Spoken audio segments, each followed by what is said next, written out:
Please be seated.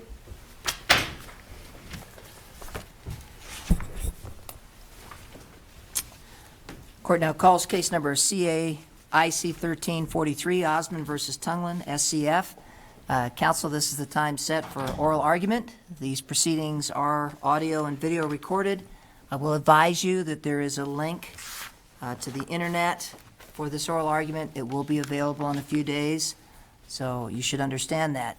When you come up to make your argument, please identify yourself and your client.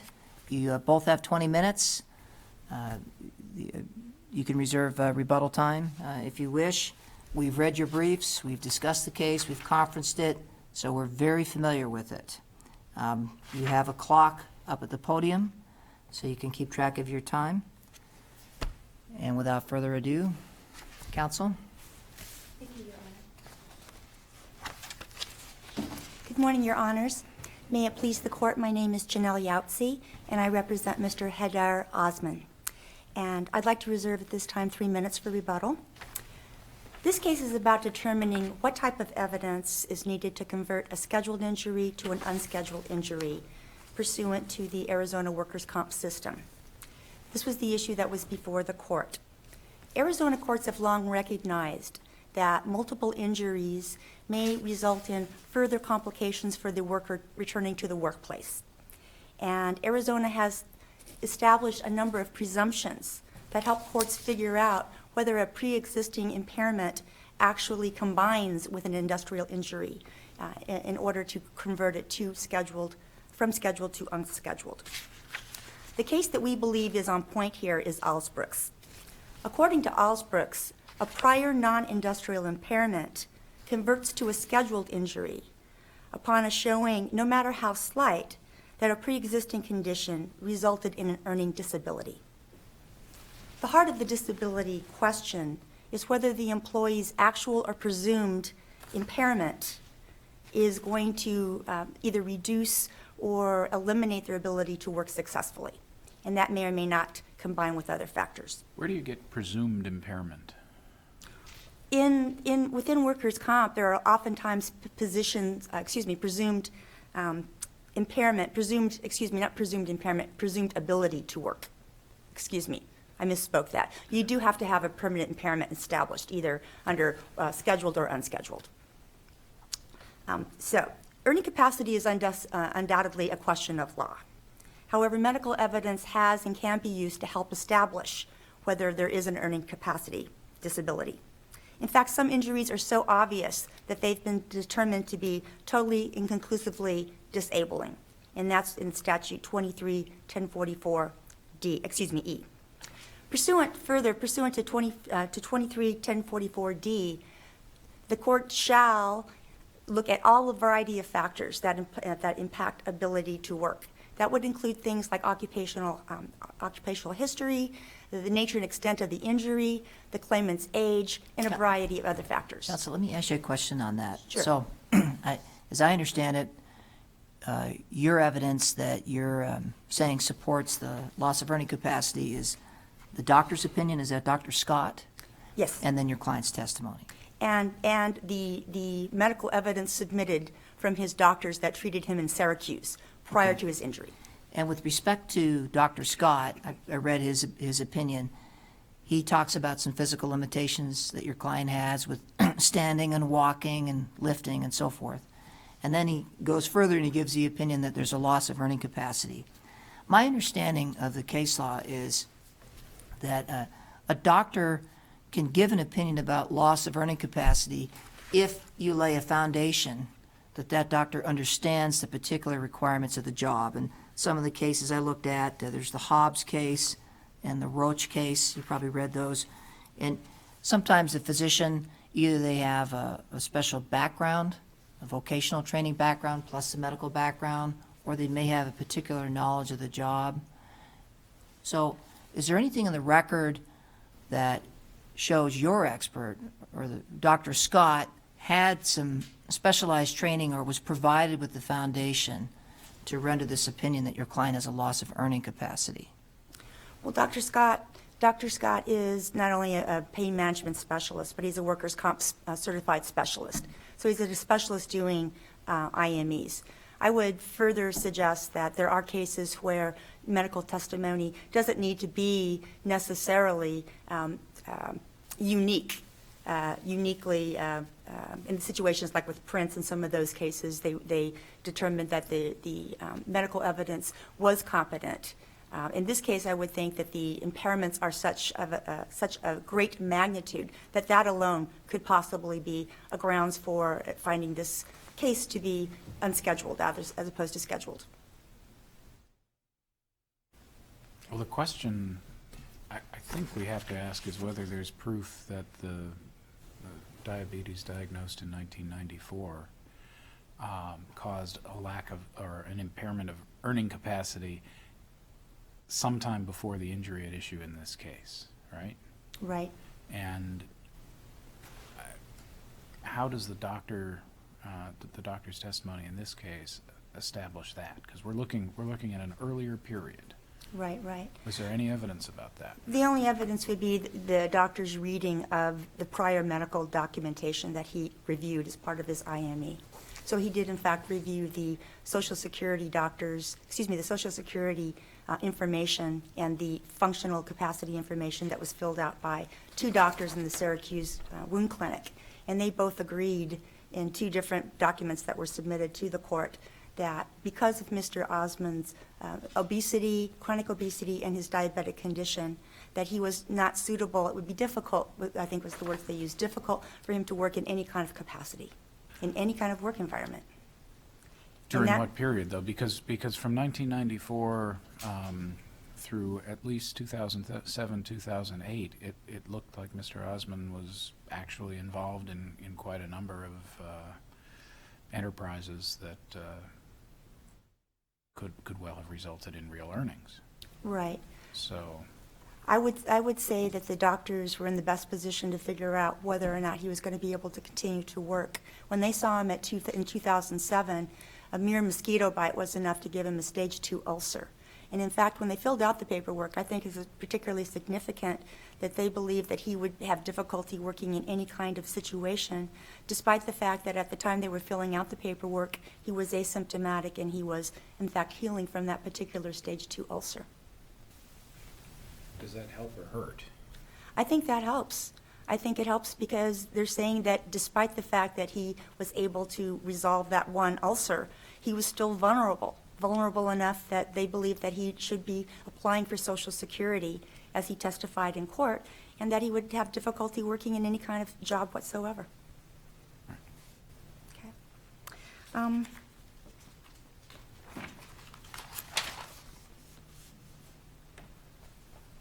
I've already talked a little bit about why we believe Alsbrook's is the case in point here. The judge has talked about in her finding 6 that she didn't believe that the case met the criteria under Alsbrook's, and she thought that it was distinguished. However, there was no real information about on what grounds it was distinguished. And we think it's very similar to the Alsbrook's case. In that case, the claimant had a 40% military impairment, and the lower court did not believe that that should be taken into consideration. When the judges actually looked at that impairment involved shrapnel to the right knee and lower back injuries, and they said it was not reasonable to think that a working man who works in a labor market with those kinds of injuries wouldn't have some kind of work disability. And they thought just based on the grounds of having those conditions that the claimant met the criteria of establishing an earnings disability. I think the same thing, we think the same thing applies with Mr. Osmond's case, that it's unreasonable to think somebody that has so many impairments set forth by a doctor, inability to stand, to walk, to bend, to pull, to lift, to climb, to use stairs, to use public transportation for more than 1 or 2 hours a day. And then further, when they're filling out the form saying it's going to be difficult for him to work in any environment, we think that that meets the criteria of showing at least a slight evidence of an earning disability. We think also that the earning disability is a different question than the LEC determination. I think that's an important point, because when you get to an LEC determination in workers' comp, as I'm sure your honors know, It's at that point that wage data becomes critical. Then you do put forth either wage data, tax records, business records, and that kind of documentation to establish the nature and the extent of the earning disability. And so that's one of the safeguards in this system. If we would agree that Mr. Osmond's injury was of a magnitude that merits that kind of a hearing, there will be an opportunity to see, and both sides can present data to see whether or not he actually has earned a loss of earning capacity, whether he merits a loss of earning capacity. It's not just a pot of gold once you're given an unscheduled award. Medical evidence has been used, and that was one of the points that I wanted to make here today. Medical evidence has been used in other cases to establish a loss of earning capacity or to establish an earning disability. The case that comes to mind is Lamb versus the ICA, and that is found at 8 Arizona 581, 1968. And in that particular case, that claimant had a pre-existing emphysema issue. And again, the lower court did not take that into consideration. But over the course of 4.5 years, several hearings worth, what they looked at was doctor testimony. That was the only thing that they really looked at, was 12 or more doctors testified over the course of those hearings. What was the probable impact of having emphysema? What was the probable impact of combining emphysema with the claimant's industrial injury, which happened to be in that case a 15% loss of a minor arm? So again, we have a case here where medical evidence was what was used, specifically to get that case to be converted from scheduled to unscheduled. Similarly, we think here, as I've mentioned a moment ago, that Mr. Osmond's functional limitations alone may be of significant enough magnitude to merit an unscheduling. Further, pursuant to Lamb, he did present medical information, both from an IME doctor, Dr. Scott, that was able to look at all of the record and make a determination based on the prior diabetic condition and obesity and the resultant left leg amputation that was an industrial injury. Both doctors, in fact, even the opposing counsel's doctor, Dr. Tyler, also agreed that when you look at both of those conditions together, his comorbidities and his amputation, that was going to be difficult for him to find any kind of work and to be qualified for any kind of work. Essentially, what I want to end with is that workers' comp is supposed to be liberally construed to meet the goal of substantial justice. And we believe that we did present correct data and adequate data to enable to allow a court to see that Mr. Osmond has an unscheduled rather than a scheduled injury. We also point out that wage data and labor market expertise data and all that kind of thing certainly can be used to help illuminate the question of earning disability. But it's mostly used when you're getting into those second tier of hearings, the hearings that actually look at loss of earning capacity. At that point, indeed, then you have to prove what's going on. And so Mr. Osmond would have to be proving that as well. He would have to prove that his comorbidities and his injury really do reduce his earning capacity. And if he doesn't meet that standard, then he won't be entitled to a loss of earning capacity. So in conclusion, we respectfully ask this court to vacate the decision and award finding Mr. Osmond sustained a scheduled injury because we believe that his chronic condition combined with his industrial injury makes it an unscheduled award. And in lieu of that, alternatively, we would ask the court to remand the case to be heard in front of another court that would permit all of the information to be heard fully, including testimony by a doctor, which was precluded in this case, about earning capacity. Thank you. Thank you, counsel. Counsel? Good morning. May it please the court, my name is Chico Swinney. I represent the respondents in this matter, SCF Arizona and the Tongland Corporation. It is the respondent's position that the petitioner failed to meet his burden of proof to establish that his pre-existing diabetes and or obesity were earning capacity disabling as of the date of the injury in this case, which was September 9th, 2009, and that his otherwise scheduled left leg injury should therefore become an unscheduled injury. Furthermore, the administrative law judge did not abuse her discretion when she precluded Dr. Scott from testifying as to whether the petitioner's diabetic condition limited his earning capacity. No presumption of impaired earning capacity applies in this case as a result of either the pre-existing diabetes or the obesity. The presumption of earning capacity arises in two circumstances. One is where the prior impairment would have been a scheduled injury, or if the pre-existing impairment is of such a magnitude to be conclusively presumed to be earning capacity disabling. Isn't that the argument here? Well, the cases that have addressed that issue and found the pre-existing condition to be presumptively disabling have involved cases where there was a loss of a limb or a loss of a body of hearing or sight. With regard to this particular case, there was insufficient evidence presented to warrant a finding that the diabetes and or the obesity were of such magnitude as to be conclusively presumed to be disabling.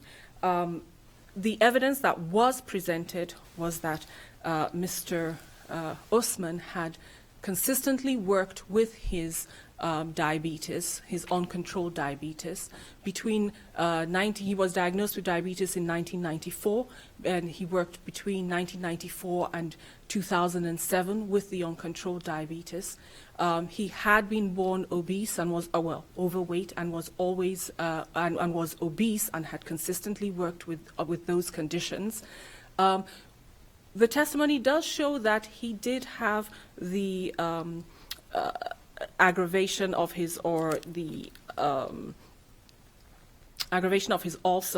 of his diabetes in 2007, but the evidence also shows that he recovered from that and that he might have had some functional limitations given to him in 2007, but there is nothing to indicate that those functional limitations went on after 2007. There is nothing in the record to show that there was any ongoing limitations between 2007 and 2009. There are no medical records covering that period of time, nor is there any evidence to show that he applied for or was denied a job between 2007 and 2009 as a result of his diabetes and or obesity. But there is a medical opinion, and we're confronted with a very unusual burden of proof. We rarely see in the law the standard some evidence, no matter how slight, harkens back to the old scintilla standard. How do you say that the opinion testimony in the record doesn't add up to a showing, no matter how slight? Dr. Scott lacked the foundation or the expertise to give the evidence, the testimony with regard to loss of earning capacity. Well, but this isn't a loss of earning capacity determination at this stage, is it? I mean, the loss of earning capacity, I think counsel has conceded, may or may not exist when and if Mr. Osman's given an opportunity to prove it. This is more the threshold question: is there or isn't there some extremely slight evidence that there was an impairment, not the extent of it? Under Alsbrooks, it's essentially a two-pronged test. One, was there a disability as a result of the unscheduled prior condition? In this case, the diabetes and or obesity would have been unscheduled under the Workers' Compensation statute. So you have to determine, did he have functional limitations, which is what Dr. Scott could testify about, and essentially his testimony relates to the 2007 records that he reviewed, which, yes, at that time he had some functional limitations.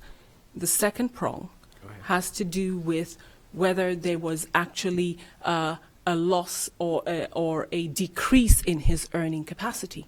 In order for us to establish that, there has to be evidence about his prior earnings, evidence about what his earnings were at the time that he ran the convenience store, the earnings that he, even before he ran the convenience store, and evidence as to what loss he therefore suffered. Well, I agree that those things, those types of evidence would be desirable.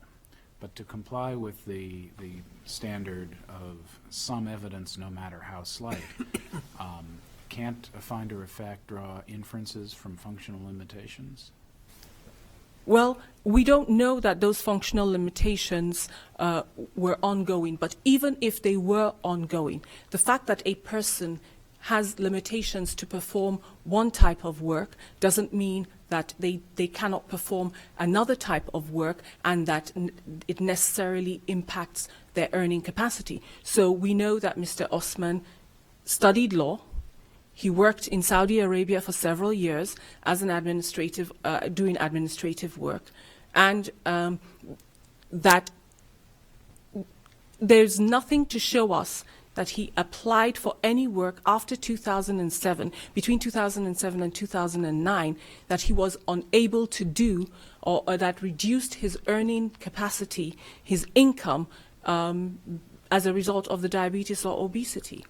What we have, the only wage information provided, was the wages that he earned while working for the Tonglan Corporation. He applied for the job with the Tonglan Corporation, and the evidence shows that he was able to work both as a caregiver and a driver. So just because he couldn't do one type of work, maybe running his convenience store, doesn't show or mean that he had a loss in earning capacity, because he was able to get a job after that. But the job he got was essentially a minimum wage job, wasn't it? But it may have been, but we don't know what his earnings were while he ran the convenience store. For all we know, he could have been running the convenience store at a loss. He had ample opportunity to provide. Well, the success of the business venture doesn't necessarily answer the question, right? I mean, there are times when large automakers run at a loss, but people still have earning capacity. I'm not so concerned with the net income from the convenience store business as much as I am with the trend from owning and operating a business independently to minimum wage work. Isn't there some inference that can be drawn from that? Not on the record that we have. There was no labor market evidence tendered to establish what do people running convenience stores earn, and how therefore do you equate what his earnings were with the Tonglan Corporation as a caregiver and driver with what his earnings were when he ran the convenience store. There was no wage information provided. He had ample opportunity to provide tax information, wage information, labor market testimony with regard to what the loss was. There was nothing. In this case, the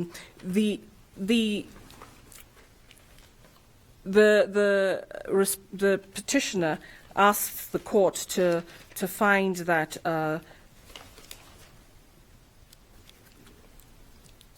there would be a two-pronged stage where they would be allowed to present labor market evidence. But the time to present the labor market evidence was at this hearing in order to establish that there was a loss in his earning capacity.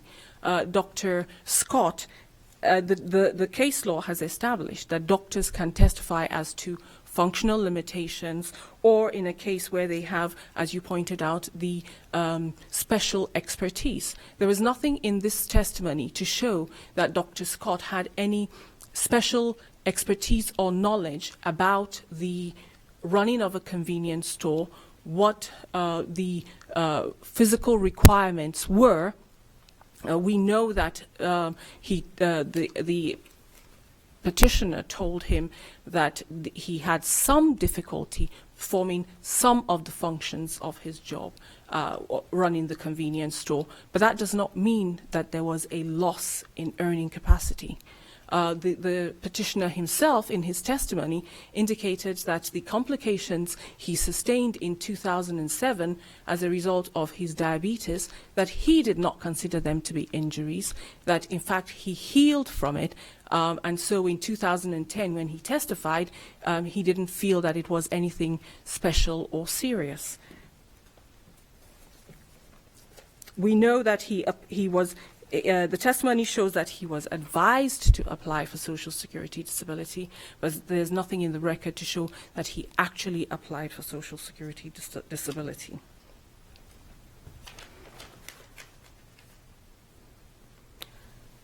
The doctors lacked foundation and are therefore not qualified to testify about the earning capacity.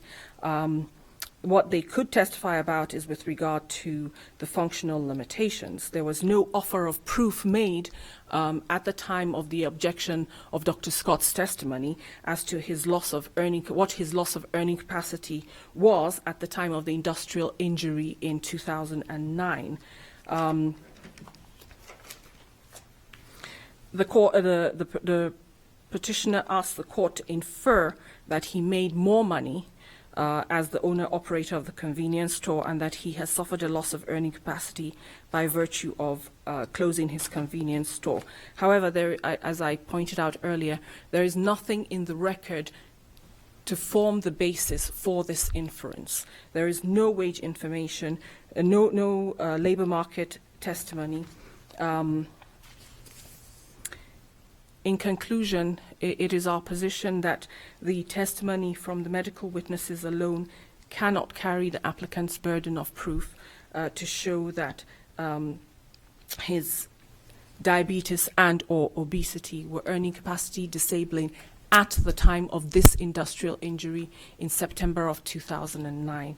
And therefore, his injury in this case should remain a scheduled injury, and we ask the court respectfully to affirm the Administrative Law Judge's Award of March 20th, 2013.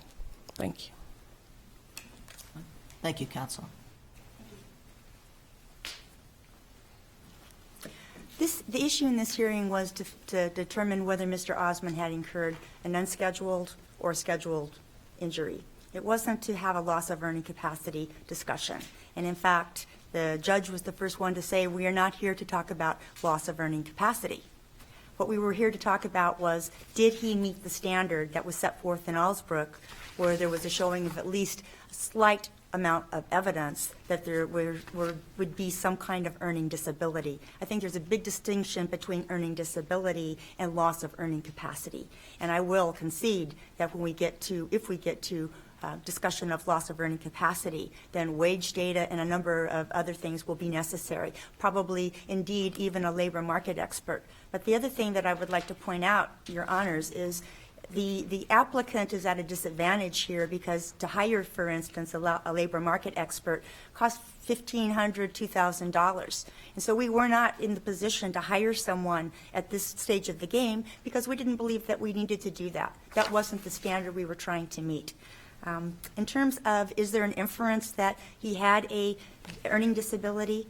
I think there is a reasonable inference. And in fact, at the in our first hearing, the claimant testified that he had had a warehouse operation that was burglarized, and he had to close that down. From there, he went to the convenience store, which he tried to run for about 6 months. And that's when he ran into the medical problem and got the advice on the advice of his doctor, closed that business down, and did in fact take the job he could take. At that time was a minimum wage job. I'd also just like to say that we don't want to, I don't think we want to penalize people for trying to support their families. Lots of people are disabled. Lots of people are even could be disabled under Social Security disability guidelines and so forth, but they have families to support and they have to work even if they are disabled.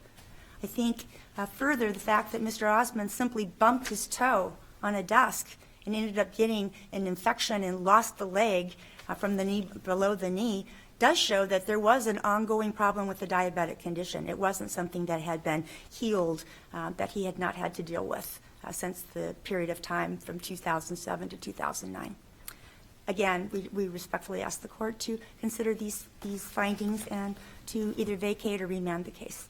Thank you. Thank you, counsel. We'll take this matter under advisement, and we'll issue a decision in due course. Court's in recess.